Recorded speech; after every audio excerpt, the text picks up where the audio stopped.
बिस्मिल्लाहिर्रहमानिर्रहीम। अस्सलाम वालेकुम नाज़रीन, आप यूट्यूब चैनल देख रहे हैं। मैं इमरान खान हूँ और वीकेंड ख़राब करने की कोशिश की गई है पीएमएलएन की या हुकूमत की एस्टेब्लिशमेंट की।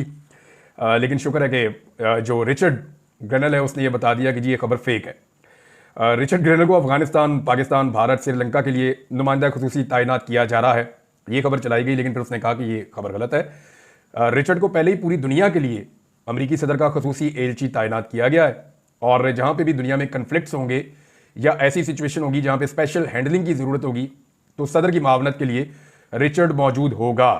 तो पाकिस्तान जो है वो एक इंपॉर्टेंट एरिया है, यहाँ पे लाजमन उसका एक रोल होगा।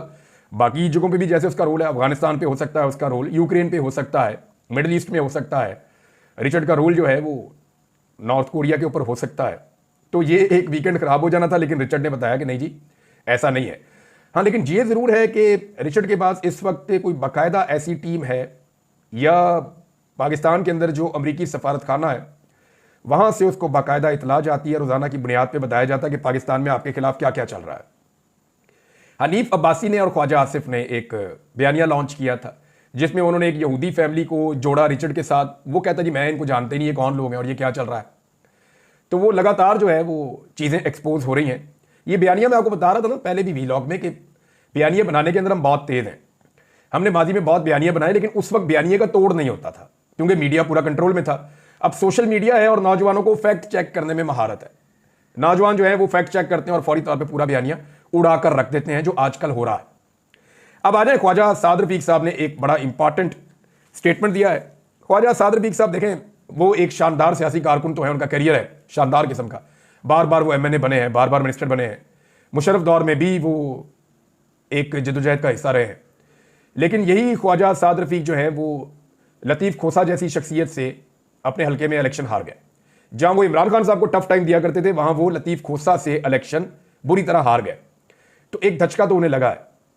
ख्वाजा साद रफीक किसी और दिन खुलकर बात करें या ना करें, वो जब अपने वालिद गिरामी की याद में कोई दिन मना रहे होते हैं तो फिर ख्वाजा साद रफीक साहब जो है ना वो खुल के बात करते हैं। तो एक सेमिनार जो है वो था, उसका नाम था बुहरानों में घिरा पाकिस्तान, इस्लाह अहवाल कैसे हो, यानी पाकिस्तान ठीक कैसे हो सकता है। तो इसमें ख्वाजा साद रफीक साहब ने कुछ हकायक से पर्दा उठाया और अब ये जो कुछ भी हो रहा है ना बाई डिजाइन हो रहा है। जिस तरफ को आहिस्ता आहिस्ता चल रहे हैं जावेद लतीफ, अब इनको समझ नहीं आ रही कि ये एस्टेब्लिशमेंट के खिलाफ बयानियां बनाए कैसे।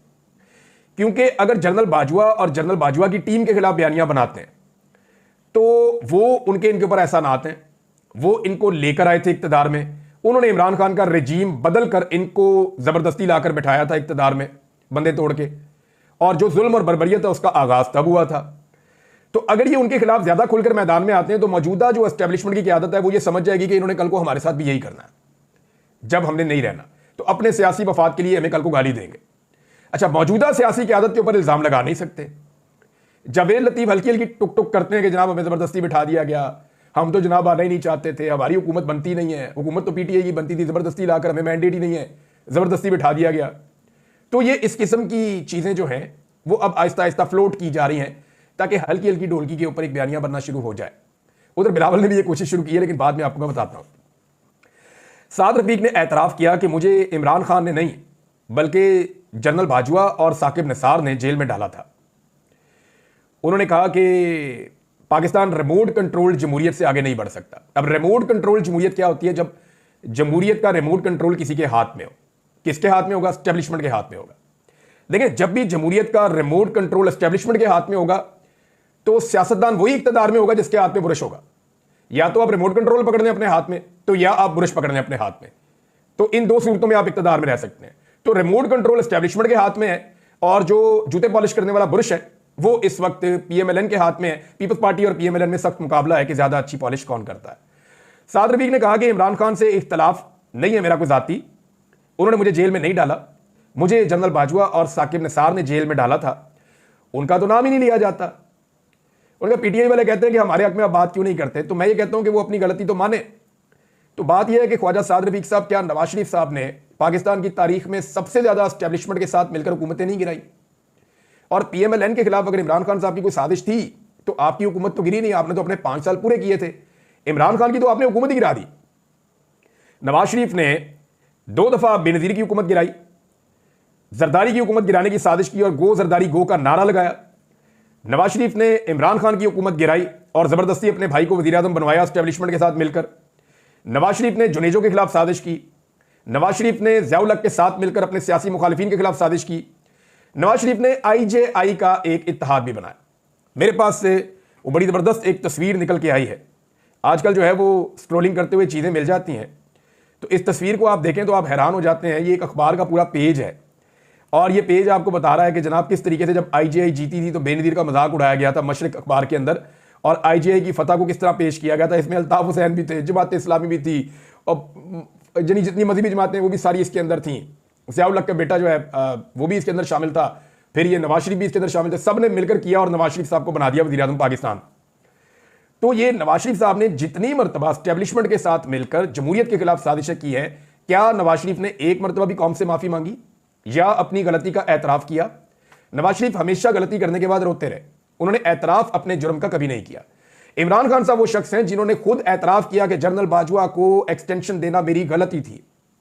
इमरान खान वो शख्स हैं जिन्होंने कहा कि फौज की मदद से इक्तदार में, कमज़ोर इक्तदार में आना मेरी गलती थी, मुझे दोबारा इलेक्शन में जाना चाहिए था। ये इमरान खान साहब ने अपने एतराफ़ कर लिए है, अपनी गलती तस्लीम की है। लेकिन ख्वाजा साहब, आप इमरान खान से तो कह रहे हैं, लेकिन क्या आपने नवाज शरीफ से कभी पूछा? और वो जो केसेस आपके खत्म हुए हैं जाली अकाउंटों वाले, वो तो केसेस मौजूद हैं, उनके जवाब तो आज तक नहीं आए। लंदन के अपार्टमेंट सारी दुनिया को नजर आ रहे हैं, आज तक उनका जवाब नहीं आया। इमरान खान के ऊपर जो केसेस बने हैं 180 से ज्यादा, नवाज शरीफ के ऊपर जो 2-4 केस बने उनमें जमीन आसमान का फर्क है। लेकिन ये फर्क आपको नजर नहीं आएगा क्योंकि आप एक पॉलिटिकल पार्टी के अंदर है। बहरहाल ख्वाजा साद रफीक साहब ने फिर गवाही दी है और आहिस्ता आहिस्ता सब गवाही दे रही है। 2 ख्वाजगान की कहानी है, एक ख्वाजा साद रफीक हैं और एक ख्वाजा आसिफ हैं। ख्वाजा साद रफीक ने यानी अपनी इज्जत को बचाने की कोशिश की, एक इज्जत बचा गया, और दूसरा ख्वाजा जो है वो अपनी सीट बचा गया। ख्वाजा आसिफ वो शख्सियत है जो इमरान खान साहब से इस वक्त सबसे ज्यादा नफरत करते हैं और सबसे ज्यादा परेशान भी वो हैं। इनकी एक बड़ी लंबी चौड़ी सियासत है, इनका गद्दी का मसला है और सियालकोट से लगातार ये जीतते आ रहे हैं, MNA बनते आ रहे हैं। लेकिन गुज़िश्ता 3 इलेक्शंस में इन्हें शिकस्त हुई है और शहर में इनकी इज्जत खराब हो रही है। पूरा शहर कहता है कि ख्वाजा आसिफ 2013 में इलेक्शन हार गए थे उस्मान डार से, लेकिन फिर ख्वाजा आसिफ साहब धांधली से जीत गए, जिसपे पूरा साल शोर मचा रहा, बल्कि 4-5 साल शोर मचा रहा। उसके बाद 2018 में ख्वाजा साहब ने खुद बताया कि मैं इलेक्शन हार रहा था, मैंने जनरल बाजवा को फोन किया और उसके बाद जब नतीजा आया तो मैं इलेक्शन जीत गया। 2024 में पूरी दुनिया इस बात की गवाही देती है और आलमी इदारे भी गवाही देते हैं, जो सर्वेस करने वाले हैं उन्होंने भी गवाही दी है कि 2024 में फॉर्म 45 जो है वो उसके मुताबिक जीत गई थी रेहाना डार साहिबा, जबकि जाली फॉर्म 47 के ऊपर ख्वाजा आसिफ को जितवाकर वजीर दिफा बना दिया गया। इमरान खान साहब के खिलाफ सबसे ज्यादा बुग़्ज़ और नफरत ख्वाजा आसिफ साहब में दिखाई देती है। उन्होंने हमेशा निजी नौयत के हमले किए, हत्ता कि शौकत खानम अस्पताल को भी उन्होंने नहीं बख्शा। ख्वाजा साहब बहुत परेशान है, यानी उनकी बातें सुनते हुए ऐसे लग रहा था जैसे कि वो एक बेबसी महसूस कर रहे हैं ख्वाजा आसिफ, और वो ये सवाल पूछ रहे हैं कि 15 दिन पहले तक कोई भी मुज़ाकरात नहीं करना चाहता था, अब इमरान खान कैसे राजी हो गया मुज़ाकरात के लिए, हमारे साथ कोई गेम हो रही है। तो मैं बता देता हूं कि आपके साथ गेम क्या हो रही है ख्वाजा साहब। मामला यह है कि पाकिस्तान की एस्टेब्लिशमेंट कभी भी आपकी जमात के लिए या किसी भी जमात के लिए अमेरिका से अपने ताल्लुकात खराब नहीं करेगी।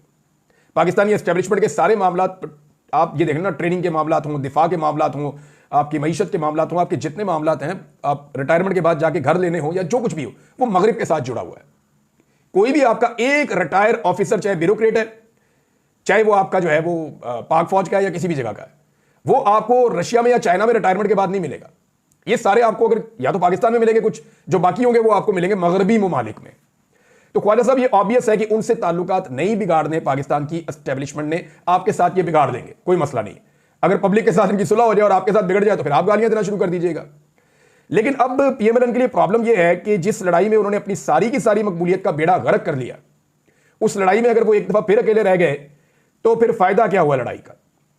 इस सवाल के साथ मैं थोड़ा आगे बढ़ता हूं। एक और खबर है, जो तहरीके तालिबान पाकिस्तान से मुज़ाकरात और उन्हें पाकिस्तान में वापस लाकर बसाने का इल्जाम DG ISPR ने इमरान खान साहब के ऊपर लगाया था और यह कहा था कि किस शख्स की जिद है जिसकी वजह से उनको लाकर यहां बसाया गया और उनको यहां सेटल किया गया, और फिर इमरान खान साहब को दोगला करार दिया था, ये DG ISPR के गले पड़ गया। मैं ये बयान गले ऐसे पड़ गया, यानी वैसे तो इस प्रेस कॉन्फ्रेंस में काफी ज्यादा तजादात हैं जिनके ऊपर लोग बात भी कर रहे हैं, लेकिन ये जो है ना, ये सबसे बड़ा तजाद है, ये सबसे खौफनाक स्टेटमेंट है उनका, जो बुरी तरह पूरा गले पड़ गया। क्योंकि इसमें जो PMLN के हमायती दानिश्वर या सहाफ़ी हैं इस हुकूमत के साथ जिनकी हमदर्दी है, वो भी इसमें इमरान खान के हक में गवाही दे रहे हैं। PMLN के अपने वुज़रा और अपने लोग इमरान खान के हक में गवाही दे रहे हैं। इमरान खान के अपने वुज़रा इमरान खान के हक में गवाही दे रहे हैं। पाकिस्तान का सारा मीडिया इमरान खान के हक में गवाही दे रहा है। ये एक ऐसा स्टेटमेंट है जहां पे डीजी ISPR अब तनहा खड़े हैं। उन्हें ये स्टेटमेंट देने से पहले ये देखना चाहिए था कि हकायक क्या है। वो बयान करेंगे तो लोग मान तो नहीं लेंगे ना। अब मिसाल के तौर पर उनका एक स्टेटमेंट है जी कि मुसल्ला लोग जो है, ये वाला जो स्टेटमेंट था कि लोग मुसल्ला थे, वो आए, उन्होंने गोलियां चलाई और फिर ये बाद में बयानियां इसलिए बनाया कि वो भाग गए। तो बात ये है जिनके पास हथियार थे वो क्यों भाग गए? क्या धुएं से डर के भाग गए? यानी ये तो नहीं हो सकता ना कि मुसल्ला लोग वहां पे खड़े हैं, सामने सिक्योरिटी फोर्सेस खड़ी हैं, वो गैर मुसल्ला है और वो सिर्फ आंसू गैस चलाएंगे और मुसल्ला लोग भाग जाएंगे और एक भी सिक्योरिटी फोर्स वाला जख्मी नहीं होगा और मुसल्ला लोग अपने लोगों को कत्ल कर देंगे। ये तो कॉमन सेंस ही नहीं मानती कि मुसल्ला लोग गैर मुसल्ला लोगों से भाग गए। कॉमन सेंस ही नहीं है। और जो गैर मुसल्ला है उनमें से कोई भी जख्मी नहीं हुआ और जो मुसल्ला है उन्होंने अपने साथियों को जख्मी भी कर दिया। ये बड़ी अजीब किस्म का एक स्टेटमेंट था जिसका कोई शवाहिद भी मौजूद नहीं है। हकायक चेक करें तो वो भी मौजूद नहीं है, फुटेज चेक करें तो वो भी मौजूद नहीं है। और अगर कॉमन सेंस की कसौटी के ऊपर रख के आप इसको देखें तो फिर भी ये बात समझ नहीं आती कि जो मुसल्ला लोग हैं उनको भागने की क्या जरूरत थी। बदतरीन आंसू गैस की शेलिंग बर्दाश्त करते हुए वो यहां तक पहुंच गए और अपने टारगेट पे पहुंचने के बाद सिर्फ उसी शेलिंग से वो भाग गए। ये तो पॉसिबल नहीं था। हालांकि वो कह रहे हैं उनके पास हथियार भी थे। लेकिन जो सबसे खौफनाक बयान गले पड़ा है वो TTP से मुदाखरात वाला मामला है। अब इसमें यह साबित हो चुका है, यानी दर्जनों स्टेटमेंट्स अब तक आ चुके हैं। इनमें कुछ बड़े अहम स्टेटमेंट्स हैं, मैं चाहता हूं आपके सामने रखूं ताकि आपको पता चले कि कौन कौन बंदा अब ये बात कर रहा है। इसमें एजाज सैयद साहब हैं, अच्छे इन्वेस्टिगेटिव जर्नलिस्ट हैं। एजाज सैयद साहब जो हैं वो उन्होंने कहा कि जनरल फैज़ हमीद इस वक्त काबुल गए और TTP के सरबराह को कीमती बुलेट प्रूफ गाड़ी तोहफे में दी।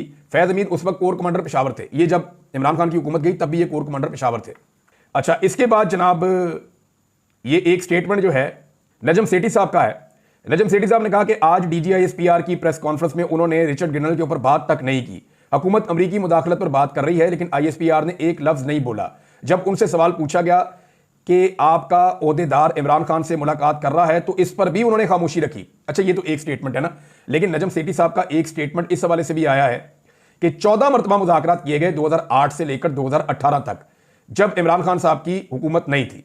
तो मुज़ाकरात तो तब भी हो रहे थे, तो मुज़ाकरात तब इमरान खान तो नहीं कर रहे थे, तब तो ये फौज मुज़ाकरात करवा रही थी। अब इसके और ये जो स्टेटमेंट मैं एग्जैक्टली पढ़ देता हूं, 2008 से 2018 तक सेटलमेंट के लिए 14 मुज़ाकरात हुए, बातचीत करके रोकने की कोशिश की गई।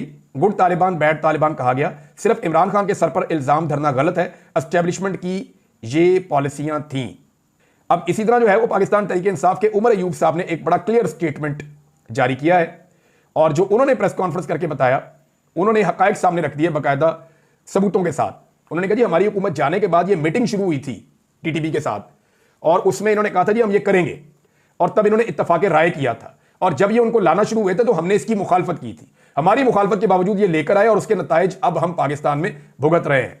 तो पाकिस्तानियों की तरह जो है ना वो मेमोरी शॉर्ट होती है, लेकिन सोशल मीडिया के नौजवानों की मेमोरी बहुत अच्छी है और उन्होंने सारी चीज़ें जो हैं वो निकालकर सामने रख दी हैं। अब दर्जनों ऐसे सबूत मौजूद हैं जिसमें जो है वो DG ISPR को अब चाहिए कि इसके ऊपर या तो वो वजाहत दें, क्योंकि इसमें उन्होंने एक पॉलिटिकल पार्टी को टारगेट कर दिया है। Is it possible for Imran Khan कि वो कोई केस करें इस पर कि जनाब मेरे ऊपर एक झूठा इल्जाम लगाया गया है एक रियासती इदारे की जानिब से? Is it possible? पाकिस्तान में देखिए कानून में शायद पॉसिबल हो लेकिन प्रैक्टिकली शायद ये मुमकिन ना हो। मेरा वैसे एक सवाल है, जो कानूनी राय जानते हैं लोग मुझे बता दें। मेरे दिमाग में ये सवाल है, मैं पता करूंगा कि क्या इमरान खान साहब केस कर सकते हैं कि जनाब मेरे ऊपर एक गलत और झूठा इल्जाम लगाया गया रियासत के एक इंतहाई जिम्मेदार इदारे की जानिब से, या वो इदारा अपना बयान वापस ले तो या फिर उसके खिलाफ जिसने बयान दिया उसके खिलाफ कानूनी कार्रवाई की जाए।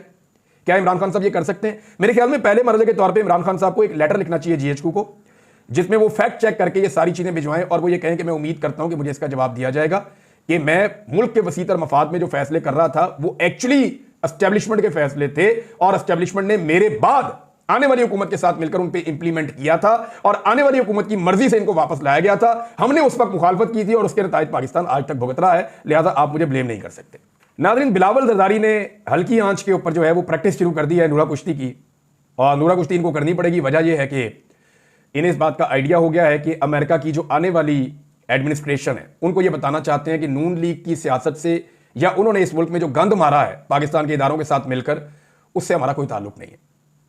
ये बात बिलावल अब बावर करवाना चाहते हैं अमेरिका को और मगरबी दुनिया को। इनकी तरफ स्टेक्स वहां ज्यादा हैं, तो ये बताना चाहते हैं जनाब हमारा इस गंद के अंदर कोई हिस्सा नहीं है। ना हम इंटरनेट बंद करना चाहते हैं, ना हम पाकिस्तान की तरफ सख्ती करना चाहते हैं, ना हम पाकिस्तान के अंदर एक्स को बैन करना चाहते हैं, ना हम पाकिस्तान में आज़ादी इज़हार राय का गला घोंटना चाहते हैं। तो बिलावल साहब, मेरे ऊपर, अरशद शरीफ के ऊपर और बाकी सहाफ़ियों पर सबसे पहले जो पर्चे हुए थे ना, वो मुराद अली शाह की सिंध हुकूमत में हुए थे सन 2022 में। आप लोगों ने किए थे सबसे पहले पर्चे। सबसे ज्यादा जुल्म और जबर आपने किया बिलावल साहब, सबसे ज्यादा आपने किया। और बिलावल जरदारी साहब को मैं याद दिला दूं कि जब मुतनाज़े तरीन आईनी तरमीम की जा रही थी अदालत को काबू करने के लिए, तो बिलावल ने उस वक्त ब्रूट मेजॉरिटी की धमकी लगाई थी। बिल्कुल आईनी तरमीम से पहले, एक दिन पहले उन्होंने धमकी लगाई, ब्रूट मेजॉरिटी के जरिए मैं करूंगा, तुम देंगा। ये बिलावल का स्टेटमेंट था। फिर जब सानिया डी चौक हुआ, उससे बिल्कुल पहले बिलावल ने डंडे वाली जमहूरियत की धमकी भी लगाई थी। यानी आईनी तरमीम ब्रूट मेजॉरिटी से और डी चौक का सानिया डंडे वाली जमहूरियत से। ये एक्चुअली बिलावल का असल चेहरा है। अब ये उस चेहरे के ऊपर मलमाकारी करना चाहते हैं जमहूरियत की, तो ये बिल्कुल ना ये जमहूरी है, ना इनकी पॉलिटिकल पार्टी जमहूरी है। अब ये थोड़ा सा एक तासुर बना रहे हैं कि हम जनाब खिलाफ हैं, और ये बयानियां भी अब मार्केट में बेचना शुरू कर दिया गया कि पीटीआई जो है वो पीपल्स पार्टी के साथ मिलकर कोई हुकूमत बना लेगी और पीएमएलएन को बाहर कर देंगे। तो ये पीटीआई की सियासी डेथ हो जाएगी उस दिन, जिस दिन वो ये करेंगे। यानी इससे बड़ी सियासी खुदकुशी हो नहीं सकती कि बिलावल और जरदारी के साथ मिलकर, इनके चोरी के मैंडेट के साथ मिलकर इमरान खान साहब इनके साथ हुकूमत बना लें। अब बिलावल ने कहा कि हुकूमत को एक तरफा फैसले करने का मैंडेट हासिल नहीं है। हुकूमत किसी भी एक तरफा फैसले पर अमल दरामद करने की पोजीशन में नहीं है। पीपल्स पार्टी के साथ जो वादे किए गए उन पर अमल दरामद नहीं हो रहा। पीपल्स पार्टी अवामी मसाइल और इशूज़ को अहमियत देती है, और जनाब अवाम बेनज़ीर भुट्टो के साथ हैं। अवाम माशी अमनो अमान और सियासी अदम इस्तेहकाम की वजह से परेशान है। तो जनाब आपकी हुकूमत है, आपने क्यों किया अवाम को परेशान? पिछले तकरीबन 2.5 साल से 3 साल से आप लोग पाकिस्तान के पौने 3 साल से हुक्मरान हैं। पौने 3 साल से आपका सिक्का चल रहा है इस मुल्क में, जो आप चाहते हैं वैसे होता है। आपकी अपनी मर्जी की निगरान हुकूमत भी आपको लाकर दी गई थी। आपके अपने बगल बच्चे हैं, उनमें से एक आपका बंदा जो है वो वज़ीर दाखिला आज बना हुआ है, और दूसरा जो है आपका बंदा जो है वो वज़ीर आला बना हुआ है बलूचिस्तान का। तो सारा निज़ाम तो आपके कंट्रोल में था बिलावल साहब। तो आप लोगों ने पौने 3 साल में अवाम का जो जूस निकाला है, अब उसका मलबा आप नून लीग पे तो ना डालें। उन्होंने कहा कि हम हुकूमत में हो या अपोजिशन में, वफाक का रवैया ऐसा ही रहता है। पाकिस्तान पीपल्स पार्टी और मुस्लिम लीग नून के दरमियान मुआहदा हुआ, हमने हुकूमत साजी में इनके वज़ीर आज़म को वोट दिया, उनके साथ तय हुआ था कि चारों सूबों की पीएसडीपी को मिलकर बनाएंगे, लेकिन ऐसा नहीं हुआ। उन्होंने कहा हुकूमत के बाद 90 की दहाई वाली 2 तिहाई अक्सरियत नहीं है, और हुकूमत के पास 2 तिहाई अक्सरियत से फैसले करना का मैंडेट तो है, लेकिन एक तरफा कोई भी फैसला करने का मैंडेट हासिल नहीं है, और एक तरफा फैसला वो जो कि मुतनाज़े भी हो। फिर बिलावल ने तनकीद की, जनाब इसके ऊपर ये शार्क पाकिस्तान की क्यों खा जाती है केबल, और इंटरनेट की बंदिश पे भी 1-2 दिन से बिलावल के स्टेटमेंट आ रहे हैं। तो बिलावल साहब, आप और आपकी पार्टी तो इसकी बेनिफिशियरी है। आपने कब पार्लियामेंट में खड़े होकर इसके ऊपर रोला डाला? सदर पाकिस्तान ने कब हुक्म जारी किया कि फौरी तौर पर पाकिस्तान में इंटरनेट बहाल किया जाए, ये वीपीएन वाला ड्रामा बंद किया जाए, फौरी तौर पर पाकिस्तान में एक्स को जो है वो बहाल किया जाए? कब आप लोगों ने यह फैसला किया? कब आप लोगों ने यह मुतालबा किया? आप इसके बेनिफिशियरी हैं, और आप वही कर रहे हैं जो आपको एस्टेब्लिशमेंट कह रही है। देखिए, हुकूमत ना मैंडेट नून लीग के पास है, ना मैंडेट पीपल्स पार्टी के पास है। जिनका मैंडेट है वही फैसले कर रहे हैं, और वो इन दोनों को डंडे के साथ हाँक रहे हैं। अब ये इक्तदार में बैठे तो हैं, लेकिन इन्हें पता है कि इक्तदार इनका अपना नहीं है, इसकी मलकियत किसी और के पास है, और ये बेचारे बदमजा भी हो रहे हैं और इक्तदार में भी बैठे हुए हैं। नादरीन, एक अच्छी खबर है, कुरम एजेंसी से वहां पे जब कबायली जरगा बैठा तो एक फैसला हुआ कि जो भारी हथियार हैं वो हवाले कर दिए जाएं सरकार के, और वहाँ पे दुआ भी करवाई गई, और ये फैसला किया गया कि अब अगर कोई फरीक फायरिंग करेगा या कत्लेआम करेगा तो उसको भारी जुर्माने भी किए जाएंगे। तो उम्मीद की जा रही है कि जो कत्लेआम वहाँ पे हुआ और जो वहाँ पे एक बहरान पैदा हो गया था इंसानी, वो ख़त्म हो जाएगा। इसके लिए जिन लोगों ने काम किया वो सारे शुक्रिया के और मुबारकबाद के मुस्तहिक हैं। ये उनकी ड्यूटी थी, लेकिन बहुत देर की मेहरबान आते आते बहुत बड़ा सानिया वहाँ पे हुआ, बहुत बड़ा इंसानी अलमिया वहाँ पे हुआ, जिसको हम याद रखेंगे, और अगर हमने इस अलमिया से सीखा तो आइंदा हम इन चीज़ों से बच भी सकेंगे। नाज़रीन, कुछ चीज़ें और आपके साथ शेयर करनी